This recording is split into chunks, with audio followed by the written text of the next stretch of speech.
fresh twist to Delhi road crime. 20-year-old was not alone on scooty.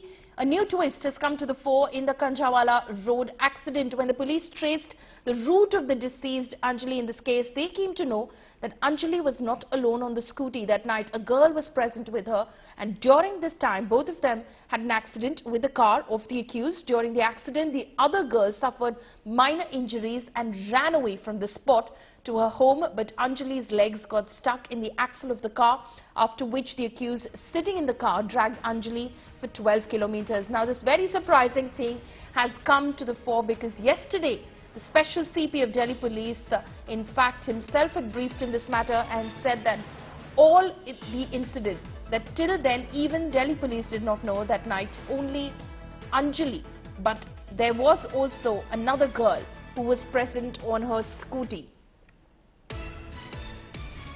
My colleague Himanshu Mishra is joining me live this morning. Himanshu, क्या अंजलि अकेली नहीं थी उस रात को? क्या बता रही है दिल्ली पुलिस? देखिए, दिल्ली पुलिस ने जब इस पूरे जो अंजलि का रूट था पल में उसको जब ट्रेस करना शुरू किया, तो उस रूट को ट्रेस करने के दौरान पुलिस को ये जानकारी मिली कि अंजलि उस वक्त अकेली नहीं थी। अंजलि के साथ एक और लड़की थी जो स्कूटी पर उसके साथ पीछे बैठी हुई थी, और इसके बाद पुलिस ने उस लड़की को ट्रेस करना शुरू किया। पहले उसकी पहचान की, और फिर जब जहां से जिस इवेंट से ये लौटकर वापस आ रही थी वहां से पुलिस ने इंफॉर्मेशन जुटाई और फिर उस लड़की को ट्रेस किया। अब दिल्ली पुलिस उस लड़की के बयान लेने की बात कर रही है। उस लड़की का बयान दिल्ली पुलिस दर्ज करेगी, और अभी तक की जानकारी के मुताबिक जब ये एक्सीडेंट हुआ तो उस लड़की को वो पीछे बैठी थी और उसे मामूली चोटें आई और वो घबरा गई और वो वहां से निकल जाती है, वो वहां से भाग जाती है, जबकि अंजलि ठीक गाड़ी के सामने गिर जाती है और उसके बाद वो उसका पैर गाड़ी के नीचे एक्सल में आ जाता है और वो गाड़ी के साथ घिसटते हुए चली जाती है। लेकिन यहां पर अब सवाल दिल्ली पुलिस की इन्वेस्टिगेशन पे आ रहा है। जो शुरुआती इन्वेस्टिगेशन सबसे पहले जो सुल्तानपुरी की थाने की अगर हम बात करें, जो यहां की पुलिस ने शुरू किया, तो जब स्कूटी मिली तो उसके बाद पुलिस ने क्या कुछ किया, किस तरीके से ये पता लगाने की कोशिश करी, क्योंकि स्कूटी देखिए पूरी तरीके से जो अगला हिस्सा उसका वो डैमेज है। तो पुलिस ने आखिर किसी चश्मदीद आई विटनेस या फिर किसी विक्टिम को कहां खोजने की कोशिश की। अब इस पूरे मामले की जांच जब शालिनी सिंह के हाथ में है तो देखना यह है कि पुलिस की लापरवाही कितना वो पकड़ती, क्योंकि इस मामले में जो पीसीआर कॉल्स हुई, पीसीआर कॉल के लिए, चूंकि अब जो पहले पीसीआर कॉल का अलग विंग होता था, लेकिन अब जो पीसीआर कॉल है वो थाने से ही, यानी एसएचओ के अंडर में ही है और थाने से ही सभी पीसीआर अटैच है। और यहां से सुल्तानपुरी जहां स्कूटी मिलती है और कंझावला तक 3 थाने बीच में आते हैं। पहला खुद सुल्तानपुरी का थाना है, दूसरा अमन विहार और कंझावला। इन 3 थानों में तकरीबन 8 से 9 पीसीआर की अगर हम बात करें तो इतनी पीसीआर मौजूद होती हैं। तो उनका रिस्पांस टाइम क्या था, कौन सी पीसीआर जब कॉल करा आई विटनेसेस ने तो उन्होंने उसको किस तरीके से उस कॉल को लिया और कैसे उस कार को ढूंढने की कोशिश की। तो ये कई सारे सवाल हैं जिनके जवाब आने बाकी हैं, और जिस तरीके से इस मामले में नए खुलासे हो रहे हैं, जैसा कि अब पुलिस ने खुद बताया कि एक लड़की साथ में मौजूद थी अंजलि की, तो अब ये हमें देखना होगा कि आगे और कितनी चीजें ऐसी हैं जो पुलिस को भी नहीं पता इस केस से जुड़ी। जी हिमांशु, हमारे साथ बने रहिए, हम दोबारा आपके पास आएंगे। Now the Delhi new year horror case continues to unravel as the probe intensifies in the ghastly death of a 20-year-old girl. All 5 accused have been sent to 3 days police remand. The post-mortem of the deceased lasted about 1.5 hours and was conducted by a panel of 3 doctors at the Maulana Azad Medical College. The report is likely to be out today.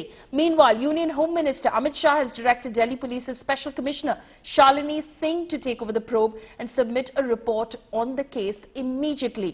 India Today has accessed the FIR, which mentions that 2 out of the 5 accused admit to being drunk and that the accused were aware they'd hit a girl on a scooty. Meanwhile, Anjali's family is adamant on cremating the body only after receiving the post-mortem report. They've also condemned Delhi police for issuing a premature statement and calling the case that of a road accident. Remember, Anjali was run over repeatedly and found naked on the roadside. अगर हमारी जब तक postmortem report नहीं आती हम cremation नहीं करेंगे। तो स्पेशल रिक्वेस्ट पे उन्होंने कहा कि कल तक पोस्टमार्टम रिपोर्ट दे देंगे। कितने बजे तक? कल अब ये डिपेंड उन पे है, मुझे लगता है आफ्टरनून तक मिल जानी चाहिए। रिपोर्ट आने के बाद या जी जी जी जी जी जी नहीं, रिपोर्ट आने के बाद ही हम बॉडी लेंगे। जब तक हमारे को रिपोर्ट नहीं आएगी हम बॉडी नहीं लेंगे। और सर जो इन्वेस्टिगेशन ऑफिसर थे उनने हमें फोटो दिखाए, मुझे लगता है वो फोटो कभी मीडिया में नहीं आ पाएंगे। मैंने अपनी आंखों से वो देखे और मेरी आंखों में आंसू हैं। मतलब आप मान के चलिए ऐसी दर्दनाक मौत भारत के क्या मतलब दुनिया के इतिहास में किसी की नहीं हुई होगी। My colleague Himanshu Mishra continues to be live with us. He is standing by outside Sultanpuri Police Station. Himanshu, इस केस की अगर बात करें तो शालिनी सिंह को कहा गया है कि वो इमीडिएटली एक रिपोर्ट तैयार करके होम मिनिस्ट्री पहुंचाए। वो रिपोर्ट कब तक तैयार होगी और पोस्टमार्टम रिपोर्ट जो है, जो कल ऑटोप्सी हुई थी, वो पोस्टमार्टम रिपोर्ट कब तक सामने आएगी? देखिए, शालिनी सिंह ने तुरंत काम शुरू कर दिया है। शालिनी सिंह सबसे पहले जो मौका है वारदात है, जिस जगह पर बॉडी मिली थी वहां पर वो पहुंचती हैं, वहां से वो पूरे मौके का मुआयना करती हैं। इसके अलावा एफएसएल की टीम पहले जो पहुंची हुई थी और एफएसएल की टीम ने उन गाड़ियों का निरीक्षण किया, जो गाड़ियां जो स्कूटी थी, कार थी, और उसके बाद रूट को उन्होंने सर्च किया और मौका वारदात पे पहुंचती हैं जहां पे बॉडी मिली थी कंझावला में। एफएसएल की रिपोर्ट इस पूरे जो इन्वेस्टिगेशन है इसमें बहुत महत्वपूर्ण होगी और शालिनी सिंह को भी एफएसएल की रिपोर्ट का इंतजार होगा। कल डॉक्टरों के एक पैनल ने पोस्टमार्टम किया है। पोस्टमार्टम की डिटेल रिपोर्ट चाहे जब आए, लेकिन जो प्राइमरी इंफॉर्मेशन जो शुरुआती जांच के लिए जरूरी होती है, उतनी इंफॉर्मेशन दिल्ली पुलिस को आज वो सारी की सारी मिल जाएंगी, जिसमें सबसे इंपॉर्टेंट जो होता है वो कॉज ऑफ डेथ और क्या किसी तरीके का कोई असॉल्ट या फिर एक्सीडेंट के अलावा कोई और चोट जो कहा जा रहा है कि गाड़ी में फंसने की वजह से, जो घिसटने की वजह से चोट आई, क्या इसके अलावा कोई और चोट शरीर पे मिलती है या नहीं मिलती है, तो ये बेहद इंपॉर्टेंट होगा। और इन्हीं रिपोर्ट्स के आधार पर जो तमाम सीसीटीवी, देखिए 23 इंपॉर्टेंट सीसीटीवी दिल्ली पुलिस को इस पूरी वारदात के मिले हैं, तो उन सीसीटीवी के आधार पर उनके जो मूवमेंट है, जो पूरा रूट है, किस किस रूट से वो गए हैं, किस किस पॉइंट से लोगों ने पुलिस की पीसीआर को कॉल किया है, उन सबको कंपाइल करके एक रिपोर्ट बनाने की बात कही जा रही है।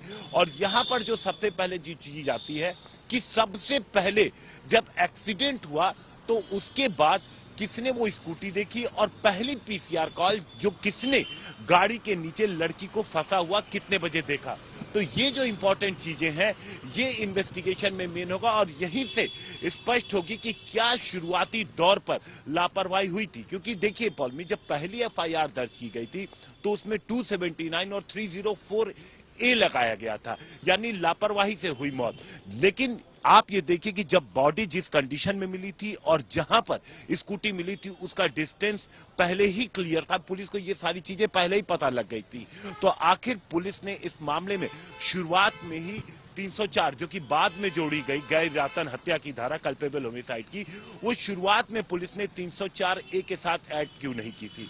तो ये कई सारे सवाल हैं कि शुरुआत में पुलिस ने किस तरीके से इस केस को लिया था और उसके बाद जब ये केस आगे बढ़ता है, जब इसको लेकर के शक सुबह होता है और जिस तरीके से बॉडी मिलती है, वो जो वीडियो जिस शख्स ने बनाया और जो वीडियो वायरल होता है बॉडी का, वो इसमें बेहद महत्वपूर्ण होता है। क्योंकि पुलिस की जो शुरुआती जांच थी, पुलिस ने उस मामले में किस तरीके की लापरवाही की थी, ये भी देखना होगा कि क्या शालिनी सिंह जी की जांच जो होती है उसमें ये चीजें स्पष्ट रूप से सामने आ पाती हैं कि नहीं।